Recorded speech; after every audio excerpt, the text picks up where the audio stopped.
Welcome back to the 2-Minute Warning. Today I'm looking at the Arizona Cardinals and determining why I think they can make the playoffs in 2021.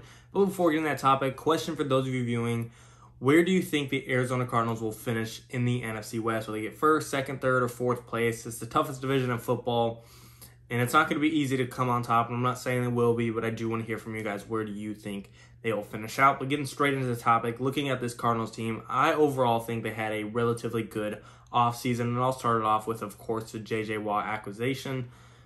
One of the biggest names on the NFL free agent market. Yeah, he's getting up there in age, but he's J.J. Watt. I'm not going to take anything away from him. This is going to be a big upgrade on the Cardinals immediately, not just talent-wise and what he's going to provide on the football field, the leadership and the captain and the presence and just how he can lead a team is going to have an immense impact to this Cardinals team. Not only there, you added AJ Green, a guy that is looking to turn his career around again, just show he's got a little bit of gas left in the tank. I'm a big fan of AJ Green, and I do think possibly on a team where DeAndre Hopkins is going to get a lot of focus in the passing game, it could open up a one-on-one matchup for AJ Green that I think a big 6'3", 6'4" receiver that's kind of on a revenge tour for this upcoming season could definitely win those matchups and revamp his name again. A couple other things, we did lose Patrick Peterson, but replaced him with Malcolm Butler. In the draft, they got Zavon Collins.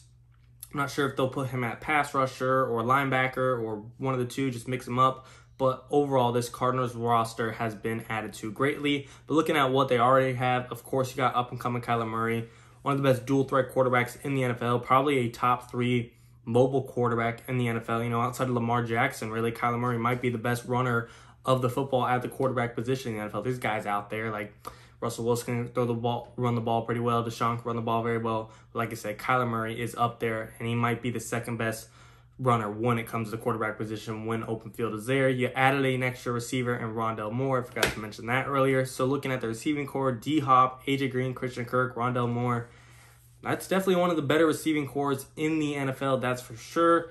Looking at the defense, I already mentioned a little bit of it, but J.J. Watt is not going there alone. They're getting back Chandler Jones, a guy that the last time he was healthy led the league in sacks with 19 sacks, and that does not happen easy. 19 sacks is a big benchmark. I mean, the NFL record is 22.5 by Michael Strahan. Chandler Jones, I don't want to say it was just 3.5 away because that's easier said than done, but still, he was up there pushing that 20 mark, and that is a huge benchmark for this Cardinals team. So I think getting him back and having J.J. Watt, this Cardinals team is going to do some serious action up front. Looking at the linebacker core, I've already mentioned is Zavon Collins.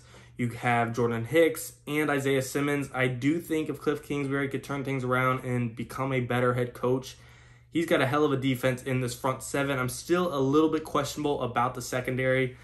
I'm a big fan, of Budda Baker, and I do think Malcolm Butler can hold his own, but I do think also Malcolm Butler is a little overhyped. He's very well known for that Super Bowl interception, and credit to him, but I feel like that's overplayed his name and overrated his name ever since that play. I'm not sure he really lives up to this lockdown corner that people think he is. He made a great play that Super Bowl, and he's still a great corner, but he's not this lockdown dude that we just imagined him to be after that Super Bowl play. But again, the secondary, it's not vacant. It's not absent. There's still guys there. I like Budda Baker, and I like Malcolm Butler. And with that dangerous front seven on the defense, the secondary, it's almost a second-hand thing you don't have to worry about. I just think this front seven is so strong with a great linebacker core of Isaiah Simmons, of Zavon Collins and Jordan Hicks, and then Chandler Jones and J.J. Watt creating some pass rush. It's going to be serious on defense and on offense with great receivers, a great quarterback. I'm a little skeptical of the run game. The team seems to believe in Chase Edmonds, and they brought in James Conner as well to possibly turn things around. I hope one of those guys can earn the starting job and be a very viable back for them, but I am concerned, especially being in a division with a pretty good run game all around. Niners, I think they have a pretty run-heavy offense, even though it's not healthy. Raheem Mostert is a very speedy guy, and Kyle Shanahan, just a good run offense team. Seahawks, they got Chris Carson and Russell Wilson, a very mobile guy of their own, and Rams, an up-and-coming Cam Akers. Again, it's not like the Cardinals are left in the dust. You know, they're not in the same division as Derrick Henry or Christian McCaffrey, but it is still a division that can run the ball very well. And even through the air, I don't know what the Niners are going to do at quarterback, but one of those guys are going to be a good quarterback through the air. Russell Wilson, he's great through the air, and Matt Stafford, he's great through the air. Kyler Murray's going to hold his own just as well as the running backs on his team do. But looking at this team, Kyla Murray, an up-and-coming running back, a top 3 mobile quarterback in the NFL. You got the number 1 receiver on your team, and he's not alone. With Christian Kirk, with A.J. Green, and with Rondale Moore. And then on this defense, having J.J. Watt and Chandler Jones, it's one of the best pass rushes in the NFL duo-wise. I mean, yeah, the Rams have Aaron Donald and Leonard Floyd, but Chandler Jones and J.J. Watt, they're nothing to make fun of. They're on the same exact tier as Aaron Donald and Leonard Floyd to me. Seahawks, I think the Cardinals have a better defense than them. Yeah, they got a little bit of pieces in Bobby Wagner, Carlos Dunlap, and Jamal Adams, but I feel like the Cardinals have more depth and star power outside of those 3 guys that I feel like are carrying the entire Seahawks defense. Niners, that's a tough one.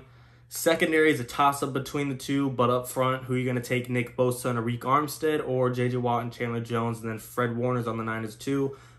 Not saying one's better than the other. They're all on the same par, and that's why I think the Cardinals can make the playoffs, because it's not that they're necessarily better than every team in the division. They're not better than the Niners or the Rams or the Seahawks, but they're not worse. They're all right on the same par, and that is why it's the best division of football, because every possible team in there can be a playoff team, and I just think the Cardinals can be one. I'm not saying they will be one, but they 100% can be one. The NFC is so tight, and your division is so strong, it will be tough. I mean, to me, an ideal playoff bracket right now in my head in the NFC is the Bucs are going to win the NFC South. Someone's coming out of the NFC East. I'm not going to say who it is because I don't know yet. Let's just go with Washington for now, just for this per se example.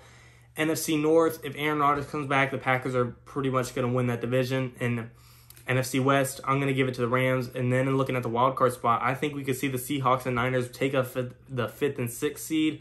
And then possibly the Cardinals, they will be fighting for that 7th seed with other pretty good teams like the Vikings, maybe the Bears if Justin Fields turns around. Or I don't want to say turns around, we haven't seen him yet, but turns the Bears around. Maybe Sam Darnold if he turns his career around.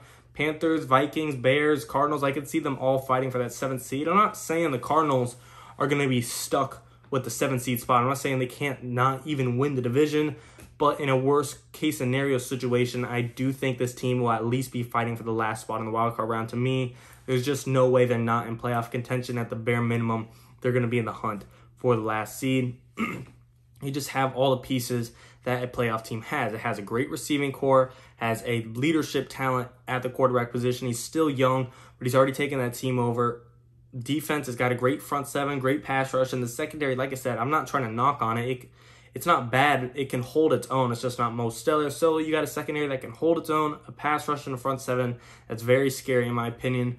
The only big concern I would take away from the Cardinals is the O-line. It's not the greatest, but I do think getting Rodney Hudson at center can really help lead this team and help build up that offensive line and coach those guys up. But I'm worried about who's coaching all of these guys up, and that is Cliff Kingsbury.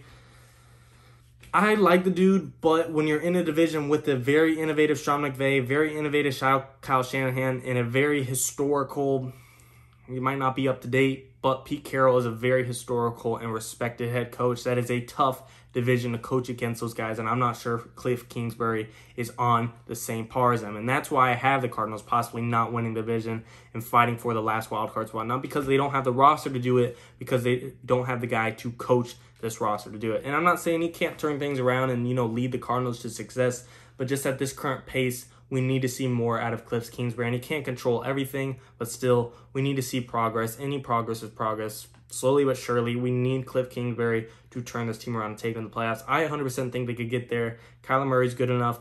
DeAndre Hopkins, number 1, number 2 receiver in the NFL. A.J. Green, I think, will turn it around.